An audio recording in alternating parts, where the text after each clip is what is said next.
आपके दिमाग में दुनिया की सबसे खूबसूरत इमारतों में से एक ताजमहल का चित्र उभर आता है। इसे मुगल बादशाह शाहजहां ने अपनी बेगम मुमताज महल की याद में बनाया था। शायद इसी कारण से इसे आज पूरी दुनिया में प्रेमी जोड़ों के द्वारा प्यार की अद्भुत मिसाल के तौर पर देखा जाता है। इस वीडियो में हमने इस अद्भुत इमारत के बारे में 13 ऐसे आश्चर्यजनक तथ्यों के बारे में बताया है जिन्हें बहुत ही कम लोग जानते हैं। मुमताज महल के मकबरे की छत पर एक छेद है। हालांकि इस छेद के पीछे की कहानियां कई प्रसिद्ध हैं, जबकि सच्चाई यह है कि जब शाहजहां ने ताजमहल के पूरा बन जाने के बाद सभी मजदूरों के हाथ कटा दिए जाने की घोषणा की कि ताकि वे कोई और ताजमहल न बना सके, तो मजदूरों ने इसी छत पर एक ऐसी कमी छोड़ दी जिसे कि शाहजहां से बदला लिया जा सके और ये इमारत ज्यादा दिन न टिक सके। आज भी इसी छेद के कारण मुमताज महल का मकबरा नमी से ग्रसित रहता है। यदि यमुना नदी नहीं होती तो क्या होता?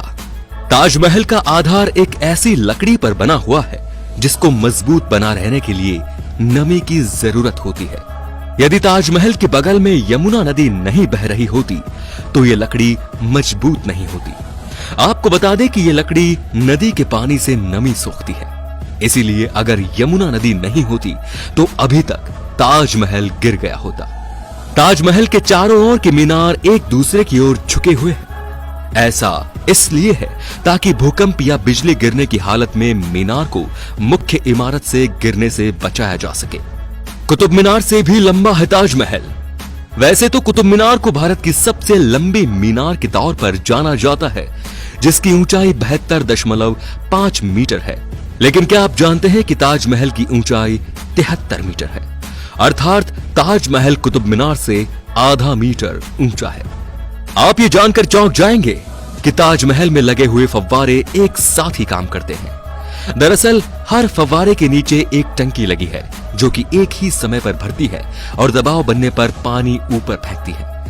ये सभी फव्वारे बिना किसी मशीन और बिना किसी मोटर के पानी के चलते हैं।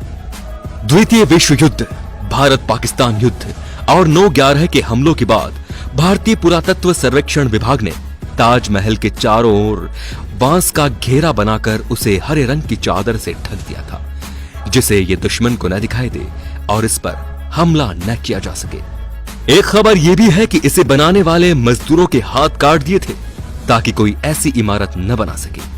लेकिन शाहजहां अपने इरादे में कामयाब नहीं हो सका, क्योंकि ताजमहल के बाद भी कई अन्य भव्य इमारतें इन्हीं कारीगरों की मदद से बनाई गई थी। इन्हीं में से एक कारीगर थे उस्ताद अहमद लाहौरी, जिन्होंने दिल्ली के लाल किले को बनाने में काफी मदद की। ताजमहल की कलाकृति में 28 तरह के नायाब पत्थरों को लगाया गया था, जो कि किसी भी आंखों को चौंधा सकते थे। ये पत्थर चीन, तिब्बत और श्रीलंका से मंगवाए गए थे, लेकिन अंग्रेजों ने इन कीमती पत्थरों को निकाल लिया था। 1632 से 1653 तक की अवधि में जब ताजमहल बना था, तब इस पर 32 मिलियन रुपए खर्च हो गए थे, जिनकी वर्तमान कीमत 106.28 लाख अमेरिकी डॉलर है। शाहजहां का सपना था कि वो अपने लिए एक काला ताजमहल बनवाए, लेकिन उसके बेटे औरंगजेब द्वारा कैद किए जाने के कारण वो अपना सपना पूरा न कर सका। ताजमहल के साथ पहली सेल्फी जॉर्ज हैरिसन नामक व्यक्ति ने ली थी। ये सेल्फी उस समय ली गई थी जब सेल्फी का दौर ही नहीं था। ताजमहल का रंग बदलता रहता है दिन के अलग अलग समय के हिसाब से। इसका रंग बदलता है, सुबह के समय यह गुलाबी दिखाई देता है और शाम को दूधिया सफेद और चांदनी रात में सुनहरा दिखाई देता है। ताजमहल को देखने के लिए एक दिन में 12,000 सैलानी आते हैं। इतने सैलानी पूरी दुनिया में किसी भी इमारत को देखने के लिए नहीं आते। तो दोस्तों, वीडियो पसंद आया हो तो शेयर कर दें।